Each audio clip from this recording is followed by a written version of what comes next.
Estamos aqui de volta com a nossa aula de estratégia de leitura, avançando desde quando a gente falou sobre modelos de leitura e sobre outras questões ligadas à leitura. E hoje a gente vai falar um pouco ainda mais, mas agora com mais profundidade, skimming, scanning, cognatos e falsos cognatos, tá? E aí então a gente vai ter uma divisão, a gente vai fazendo essa avaliação e em seguida a continuidade do curso com o professor João. Então, onde foi que a gente parou? O que foi que a gente já viu, né? O que foi que a gente já viu até agora? Bom, a gente já viu muita coisa, mas vamos recordar um pouquinho que é tudo que a gente já viu. A gente já viu que o leitor, ele é uma peça-chave da leitura. Sem o leitor, não tem interpretação. Por quê? Porque é com base no que nós sabemos enquanto leitores que os significados são construídos, ok? E que é o nosso domínio da estrutura da língua, que é a nossa enciclopédia básica de conhecimento, tudo isso que vai ser acionado. Sem isso não tem interpretação, não tem texto, né? E o leitor, ele não pode ser apenas um receptor, né? De uma forma passiva daquilo ali que está sendo introjetado, digamos assim. Por quê? Porque ele precisa dialogar com o texto. A gente vai ver que existem camadas, né, dessa leitura para que esse sentido possa ser construído. Vimos também que a leitura ela envolve múltiplos olhares, múltiplos fatores. Leitura não é decodificação de letras e de palavras, não é apenas isso, envolvem várias camadas. Dentre elas, a questão cognitiva, né? Porque imagina, se eu estou lendo e não presto atenção, se eu não consigo lembrar qual foi a frase anterior, qual foi o parágrafo anterior, qual foi a oração, né? Se eu não consigo fazer esse link entre orações, né? de forma que mobilize ali minha atenção, minha memória, não tem leitura. Se eu não consigo mobilizar enquanto leitor, meus valores, minhas crenças, meu conhecimento enciclopédico, os meus costumes, também não vai ter leitura, né? Como é que eu vou mobilizar aquele conhecimento, né? Como é que eu vou construir sentido sem mobilizar conhecimento? Fatores emocionais também, porque o estado afetivo do leitor, ele influi, né? Por quê? Porque o leitor ele precisa estar conectado com aquele texto, ele precisa mobilizar também esse estado afetivo, de interesse, de conexão com aquele texto, porque também, senão, não tem leitura satisfatória. E também sabemos que o processo de leitura ele também passa pelo contexto social, também passa pelas relações de poder, né? E isso também permeia o nosso texto.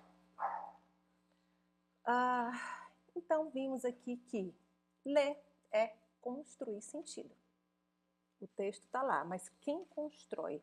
O construtor daquele sentido somos nós, leitores. E cada um tem o poder de construir um sentido, né, único. Eu não vou dizer diferente, eu vou dizer único. Por quê? Porque ler é essencialmente estabelecer essas relações entre o que eu já sei, né, entre a forma como eu entendo aquela instância textual, aquela instância sociocultural, e isso pode divergir um pouco daquilo que como você lê, como você constrói o seu sentido, certo? Então, além de operacionar a linguagem, né, que a gente vai inferir, conectar, a gente vai questionar muitas coisas, também tem muitos outros elementos que envolvem a leitura. Então, para dizer que a leitura ela não é apenas o que essa palavra significa, vou aqui para o dicionário, ver o que ela significa no dicionário, quando muitas vezes a gente sabe que o sentido dicionarizado diverge do sentido que está posto ali naquele texto.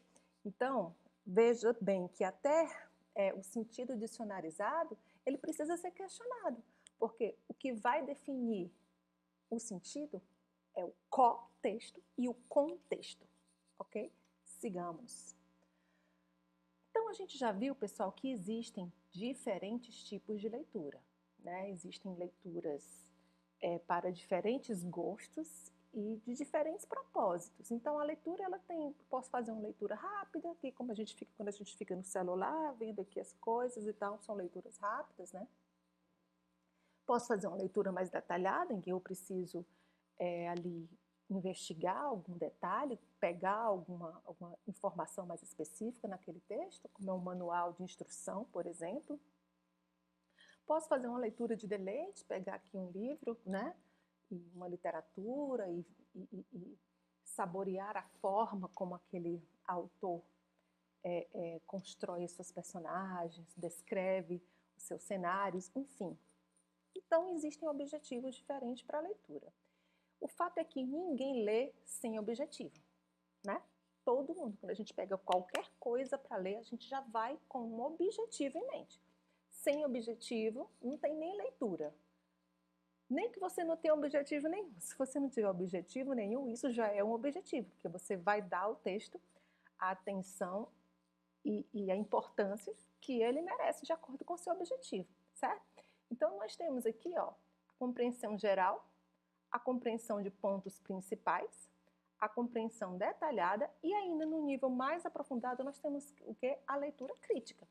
Que para eu ter uma leitura crítica, eu preciso ter uma compreensão detalhada, eu preciso ir a fundo naqueles argumentos, naqueles dados, né? Naquela construção ali de argumento contra argumento. Eu preciso compreender quais são os pontos principais e, sobretudo, claro, de que é que se trata esse texto. Então, a criticidade, ela é construída em camadas, né? Ela está numa camada mais profunda. Então, vejam que sem essa compreensão aqui desses outros pontos, não tem leitura crítica, tá? Kaline, e o que são, então, essas estratégias de leitura? Nós já falamos anteriormente, lembra que a gente fez aquele exercício em sala? Em que a gente falou de inferência, de construir sentido a partir de inferência? Pois é, aquilo é uma estratégia. A gente fez até com um idioma, com algumas palavras que não eram da língua portuguesa, e a gente viu que a gente consegue mobilizar, evocar alguns elementos para poder inferir o sentido. Mas o fato é que estratégia de leitura é uma caixa de ferramenta, né? São essas ações conscientes, né? O que a gente mobiliza de uma forma consciente para poder atingir o objetivo da nossa leitura.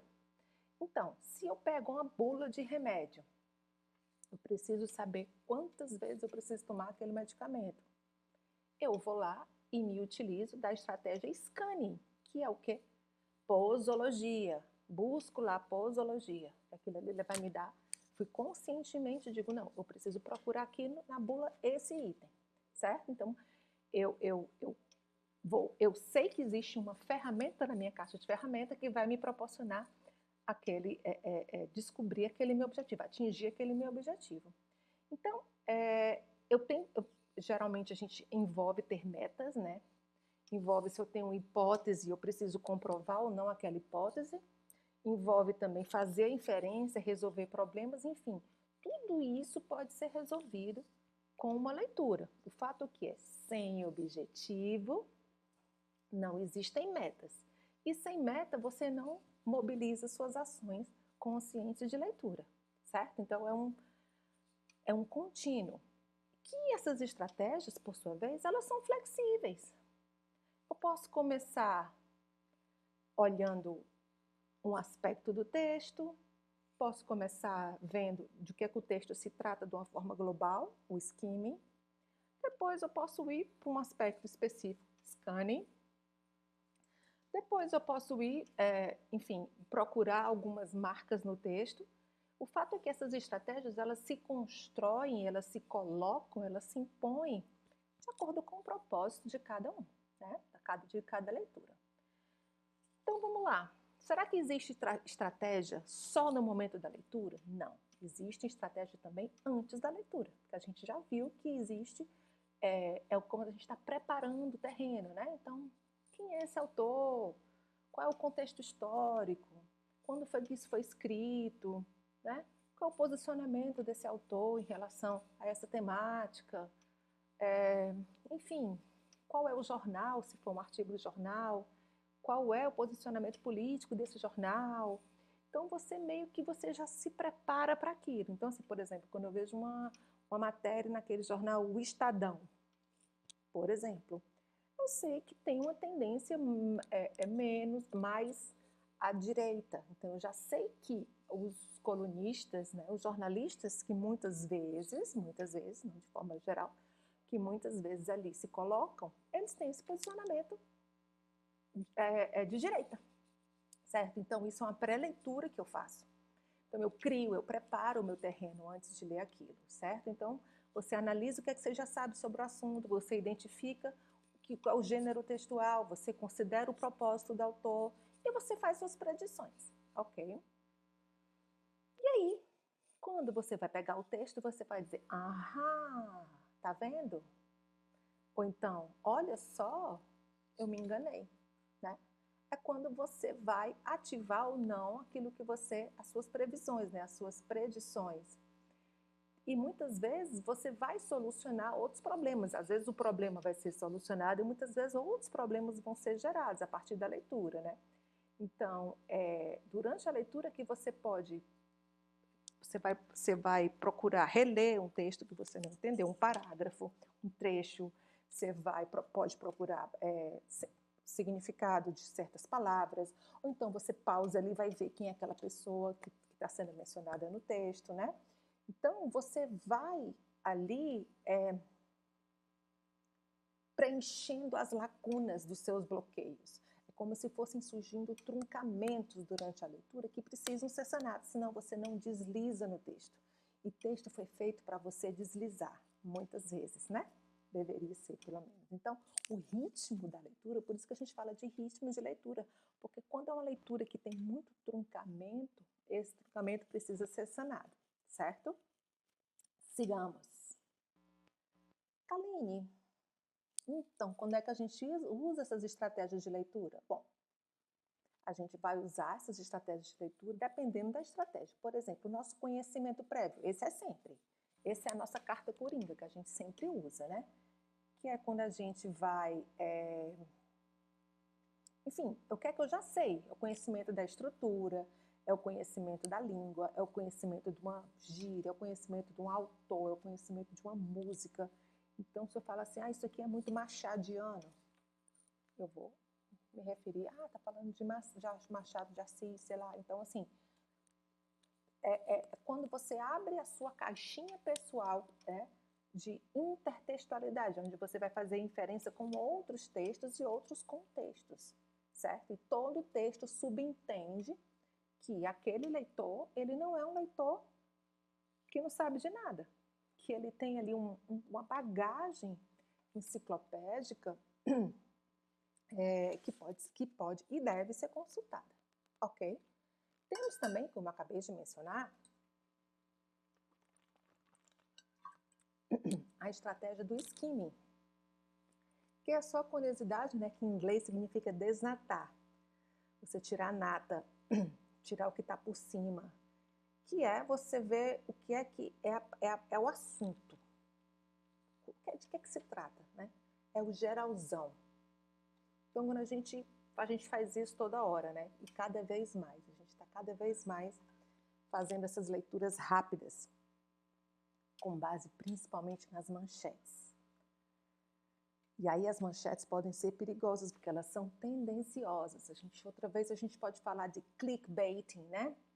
Que é quando as pessoas colocam headlines, manchetes que são pegadinhas, assim, são armadilhas, mas que não é aquilo. Enfim. É o geral. Skimming é o que é que isso aqui quer dizer de uma forma geral. Temos também as marcas tipográficas, que foi o que eu falei, né? Que são os elementos no texto que eles transmitem informações que nem sempre que são representadas por palavras. Podem ser o quê? Título, subtítulo, pode ser números, símbolos, hashtags, não sei o quê, arrobas e palavras destacadas, palavras em negrito, palavras sublinhadas, né? Enfim, tudo isso é marca tipográfica. Isso a gente tem que prestar atenção nessas marcas também, porque elas também trazem sentido e constroem sentido, tá?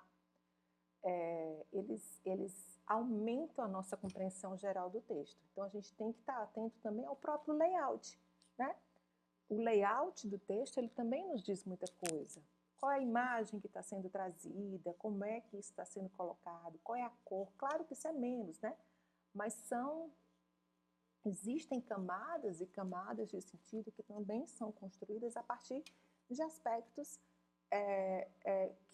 de texto que não são necessariamente verbais, tá?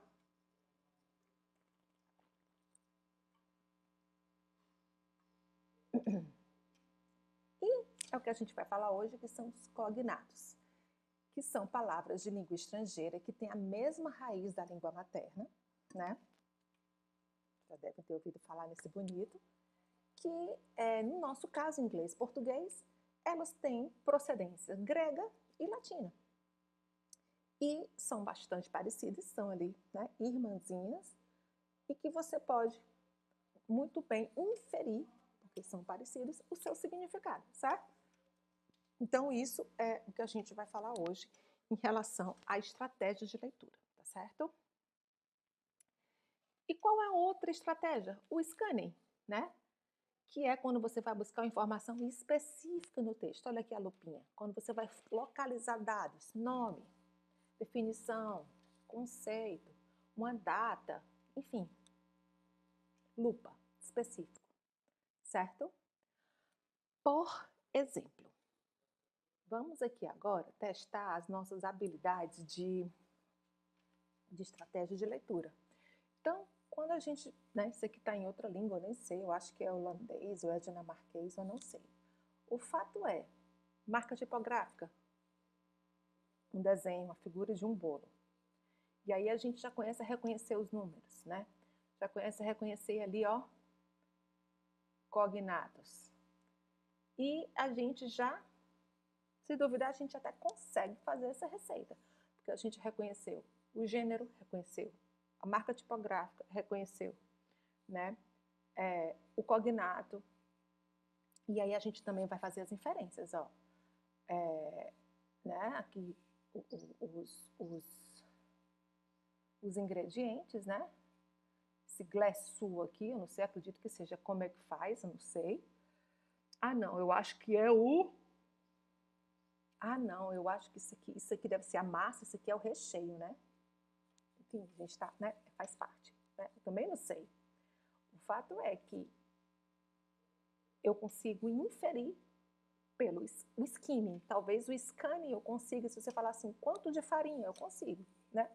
O fato é que, veja bem, acionamos, mobilizamos juntos aqui agora estratégias de leitura, certo? E essas estratégias de leitura, ela é o que mobiliza, é o que a gente vai mobilizar para poder construir o sentido do texto, tá bom? Tá, atrapelar com os nossos cognatos. Como nós falamos, os cognatos têm esse parentesco com a língua portuguesa, são palavras de língua, né, da língua inglesa, são palavras anglófonas, que têm uma vizinhança aí, digamos, morfológica até, né, com muitas vezes os seus sufixos, ele tem uma base, tem uma raiz que é parecida, né? Então, muitas vezes, tem grafia e significado muito semelhantes, são fáceis de identificar na sua leitura, né, se a gente não tem muita dificuldade. E por que elas são tão importantes a gente se agarrar nessas bonitas? Porque elas vão nos ajudar a compreender o sentido geral de um texto em uma outra língua, né? Como a gente viu ali no farim, né, do dinamarquês. Em inglês é flower, já não tem nada a ver, né? Flower não de flor, mas com O-R. E você pode saber que, principalmente em textos acadêmicos, né, ela tem uma grande incidência, ela tem uma parte significativa do texto. 30%, mas 30% aqui são em textos não acadêmicos. Em textos acadêmicos, essa incidência de palavras cognatas até aumenta, certo? É muito mais. Então, a gente tem alguns tipos de cognato. Tem um cognato idêntico, bastante parecido, e o vagamente parecido. Então, a gente vai ver aqui, ó. Quais são os idênticos? Hospital, Bar, animal, radio, social, popular, idêntico. Bastante parecido. Plant, factor, o C. Diet, faltou uma letra. Impact, preserve. Geralmente aí é na casa de uma ou duas letras que diferem. E os vagamente parecidos são aqueles que já são, né, mudam um pouco a forma e já a gente consegue presumir, mas eles não são necessariamente aí, tem uma semelhança gráfica, né? De grafia, né? Então, pressure, né? De pressão, sensitivity, apesar de a gente vai ver depois os sufixos, né? E vai ver que os sufixos, eles têm uma razão de ser, digamos assim. Quando a gente sabe esse sufixo, fica bem mais fácil. Então, existem os vagamentos parecidos, né? Que a gente consegue inferir, mas não pela semelhança completa, certo? Então, aqui é uma lista de alguns cognatos que eu vou mandar para vocês. Esses são os principais cognatos ingleses, os mais conhecidos, né? Vejam aí que muitos, né? Acho que só vídeo que é idêntico, mas assim, enfim. Ele já nos compõe, né? Já está em todo canto. A gente nem sabe mais se é cognato, de tão parecido que são. Mas existem os bonitinhos, que são os falsos cognatos, né? Aquele que parece, mas não é. Nem tudo que reflete é ouro. Então, também são palavras derivadas do latim, mas que têm uma escrita semelhante, mas que têm significado muito diferente, certo? Então, eles são mais raros, mas eles podem atrapalhar a vida de muita gente, tá? Por exemplo, parents, não é uma palavra rara, é uma palavra que a gente vê, né? Em português, parente né? Não é necessariamente o seu pai e a sua mãe. Em língua inglesa, não. Parents são os seus pais, né? Então, em inglês é relatives. Outra também muito comum, que é o actually. Actually é muito comum, né? Que a gente usa muito, que em inglês, principalmente, a gente quer ratificar uma coisa. Actually, na verdade, é assim, assim, assim. Que quer dizer de fato, na verdade. Eventually, que também não tem nada de eventualmente. Em inglês quer dizer no final, né? Uma hora ou outra, isso vai acontecer. E já em português quer dizer eventualmente, né? Um fato eventual. Então, esses são bem conflitantes os sentidos. Outra também que a gente se confunde é o pretend. Por quê? Porque pretend, em inglês, não é pretender, né? Se você falar assim, o que é que você quer ser quando você se formar e tal? Oh, I intend to become a teacher. Então, aí sim, é pretender. Então, pretend, em inglês, quer dizer fingir. Então, eu estou fingindo que eu sou... Tem até aquela música do Fred Mercury. I'm the great pretender, pretend that I'm doing well. Enfim, aí tem o tal do push, que é empurre, e o push, que é pull, né? A gente confunde isso toda hora. Argument, em inglês, não quer dizer argumento, quer dizer bate-boca. Eles estavam no maior argument, eles estavam uma briga, uma discussão, né? Enquanto argumento em português é o argumento, é a razão, é a base da sua tese, né? Então, temos aqui também, botei uma lista aqui de alguns dos falsos cognatos que mais confundem a gente, certo? Então, keep calm and look for cognates. Então, quando você sabe os cognatos, fica mais fácil de você fazer essa inferência, ok? Depois vocês dão uma olhadinha nisso aqui com mais cuidado, tá?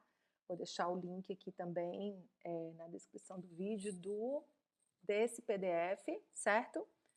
E também para vocês saberem que essa é a atividade que eu quero que vocês façam. Eu quero que vocês identifiquem os falsos cognatos presentes nesses textos, né? O que é falso cognato e o que é cognato, certo? Então, vocês vão fazer duas colunas, uma coluna de falso cognato e uma coluna de cognatos. Vão escrever quais são os falsos cognatos e quais são todos os cognatos. Só isso, certo? E essa atividade também vai valer mais meio ponto, que vai somar a nota da nossa avaliação, que vai ser semana que vem. E aí eu peço para vocês, por favor, inserirem essa avaliação no Classroom, no Google Classroom de vocês, até semana que vem, para poder eu já contabilizar para a prova.